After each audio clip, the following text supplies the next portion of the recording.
Today I'm going to show you how to navigate from one page to another in Figma in the fastest and easiest way.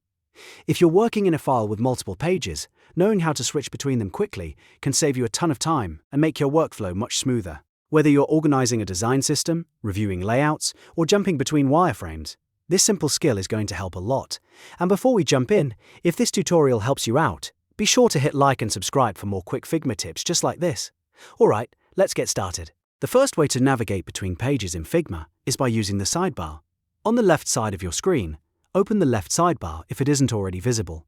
In that sidebar, look for the pages in your current Figma file are stored. To move to another page, simply click on the name of the page you want to open.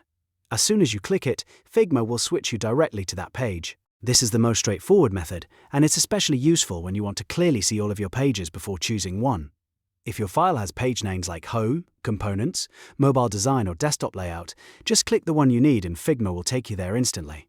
It's a simple click, but it's one of the most important habits to get comfortable with when managing larger files.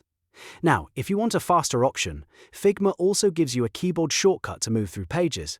Press Page Down to go to the next page.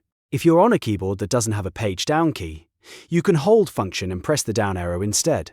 That does the same thing and moves you forward to the next page in the file. This shortcut is really helpful when you're reviewing multiple pages one after another and don't want to keep reaching for the mouse. It lets you flow through your file more naturally and keep your attention on the design itself. If you need to move backward, you can usually use the opposite navigation method or jump directly from the sidebar, depending on your setup. So, to recap, if you want to navigate from one page to another in Figma, you can either use the left sidebar and click a page name in the pages list, or use the keyboard shortcut Page Down, or Function plus down arrow to move to the next page quickly. That's really all there is to it. If this video helped you, please give it a like and subscribe for more short and useful Figma tutorials. Thanks for watching, and I'll see you in the next one.